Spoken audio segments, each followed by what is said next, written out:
Channel को subscribe आप करें लोगों को बहुत और उत्तम घंटी शरीर वाले बटन मिला को है। दबाएं। इसे पाकर आप सांप बिच्छू भी बन सकते हैं और देवता भी बन सकते हैं।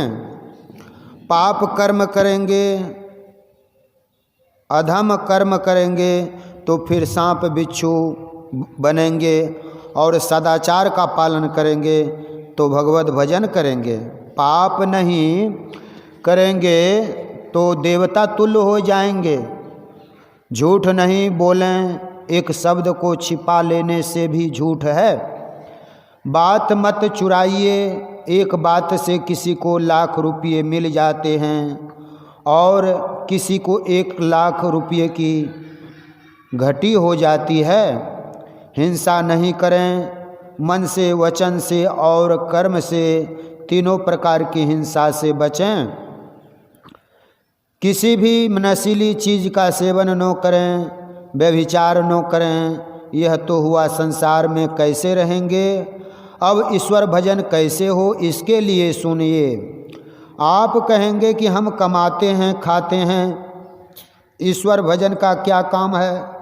दूसरे कहते हैं कि ईश्वर नहीं माने तो नहीं सही, किंतु दुनिया में प्रतिष्ठा से रहो। तो वे कहते हैं दुनिया में धन से प्रतिष्ठा होती है। तो धन कैसे? धन जैसे तैसे जमा कर लो। तो कोई कहता है अभी जैसे तैसे धन जमा कर लो, लेकिन मरने पर नरक जाओगे तब वे कहते हैं नरक स्वर्ग कहाँ है। खाओ पियो धन जमा करो, पाप पुण्य किसको लगता है। जब तक जियो सुख से रहो, नहीं तो ऋण लेकर भी घी पियो। मरने पर शरीर जलकर भस्म हो जाता है। यमराज कहाँ है, सब कल्पना है। किंतु ऐसा मत समझो, ईश्वर और जीवात्मा दोनों हैं। मरोगे तो जीवात्मा अवश्य रहेगा, पाप करोगे तो शरीर छूटने पर नरक देखना पड़ेगा। युधिष्ठिर जरा सा झूठ बोले थे तो नरक देखना पड़ा था। यहाँ आप देखते हैं कि कोई बच्चा जन्म लेता है तो हृष्ट पुष्ट, और कोई बच्चा दुबला पतला रोग लिए हुए। कोई धनी के यहाँ जन्म लेता है तो कोई निर्धन के यहाँ। ऐसा क्यों होता है? इसके लिए पूर्व जन्म का संस्कार मानना पड़ेगा। पूर्व जन्म के कोई दानी पुण्यात्मा होंगे, इसलिए श्रीमान के यहाँ जन्म लेकर वे बचपन से ही सुखी रहते हैं। पाप कर्म का भी फल मिलता है, किसी को तो इसी जन्म में उसका फल मिल जाता है। सिकली गढ़ धरहरा में एक अंग्रेज रहता था। वह मनुष्य को मनुष्य नहीं समझता था, पशु समझता था। बड़ा बदमाश था, लोगों को बहुत सताता था। कुछ दिनों के बाद वह पागल हो गया, भीख मांग कर खाया। राजदंड हुआ, पुलिस उसको खूब पीटती थी। उसी से चाबी लेकर उसी का धन खोल कर लेता था।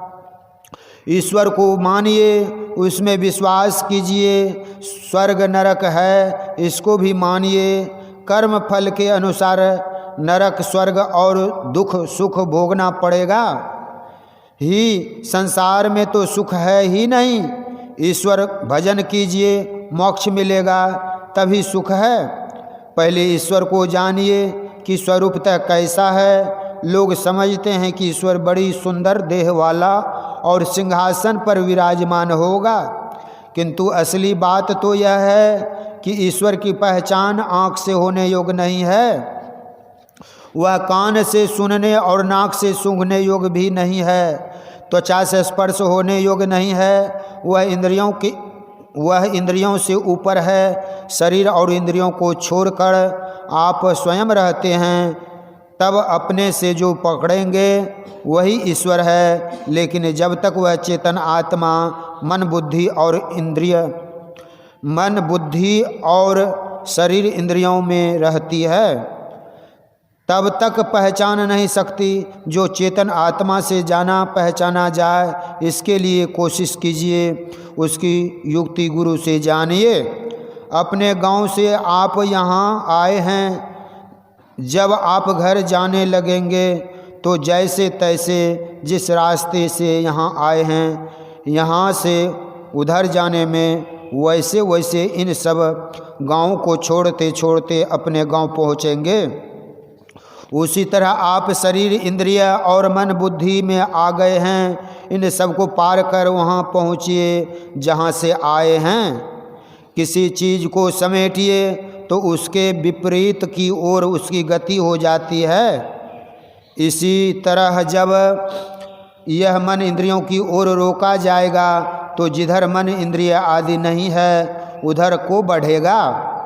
इसी तरह से जाते जाते ईश्वर के स्थान पर पहुँचेगा, वहाँ जाकर ईश्वर को पहचानेगा। वह ईश्वर को पहचान कर युक्ति प्राप्त करेगा। इसके लिए जो जप और ध्यान करने के लिए बतलाया गया है उसको करते रहिए। जो आदमी पाप में फंसा रहेगा वह उस ओर नहीं जा सकता है। जिसका मन सत्संग में जाने से कतराता है तो समझिए कि उसका मन पापी है। जिसके मन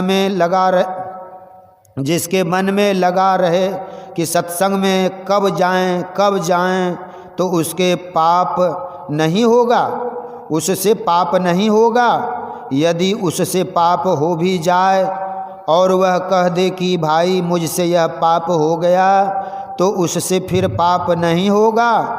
जो गलती से झूठ बात आप में आ गई है उसको छोड़ दीजिए, अपने को पाप में मत डुबाइए। यह प्रवचन अररिया जिला अंतर्गत संत मत सत्संग मंदिर सैदाबाद में दिनांक 25/5/1954 ईस्वी को प्रातःकालीन सत्संग में हुआ था। श्री सद्गुरु महाराज की